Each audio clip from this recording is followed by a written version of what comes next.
আমরা 7টি মামলায় 26,000 টাকা জরিমানা করতে পেরেছি এবং 4টি ডাম্পিং দিয়েছি। বাইকের কোনো কাগজপত্র নেই এবং বাইক যারা চালাচ্ছিলেন তাদের লাইসেন্সও নেই। দেশকে এবং নিজেদেরকে ভালোবাসতে হবে। যে সকল গাড়ি দেখেছি বিআরটি এর পক্ষ থেকে, আমরা দেখেছি যে কিছু 4টি গাড়ি পেয়েছি যেগুলোর ফিটনেস নেই, আর রুট ভায়োলেশন করেছে এরকম বেশ কয়েকটি গাড়ি পেয়েছি। এছাড়া হাইড্রোলিক হর্নও আছে, এরকম বেশ কয়েকটি গাড়ি পেয়েছি। আর যে 4টি গাড়ির ফিটনেস নেই সেই 4টি গাড়িকে আমরা ডাম্পিং দিয়েছি। আমার কাছে ফিটনেসের বিষয়টি দৃষ্টিকটু মনে হয়েছে। আরেকটা বিষয় যেটা খুবই দৃষ্টিকটু সেটি হচ্ছে রুট ভায়োলেশন। আমরা একই গাড়ি দেখা যাচ্ছে যে বারবার বলছি জরিমানা করছি, কিন্তু তারা বারবার এই একই রুটে যাওয়া আসা করছে, এই রুটের গাড়ি না হওয়া সত্ত্বেও। বাইকের কোনো কাগজপত্র নেই এবং বাইক যারা চালাচ্ছিলেন তাদের লাইসেন্সও নেই। সিএনজিটা হচ্ছে ঢাকার মেট্রোর বাইরের সিএনজি, জেলার সিএনজি, এবং সিএনজির যে ড্রাইভার তার লাইসেন্স সে দেখাতে পারেনি এখন।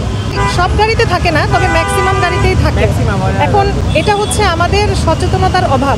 ওনারা সবাই জানেন যে হাইড্রোলিক হর্ন আইনত নিষিদ্ধ এবং এটি আমাদের সবার জন্য ক্ষতিকর, তারপরেও ওনারা কম্পিটিশন দেওয়ার জন্য রাস্তায় এই হাইড্রোলিক হর্নটা ব্যবহার করছেন। বৃষ্টির জন্য তো আপনারা দেখছেনই যে কিছুটা বিঘ্নিত হয়েছে।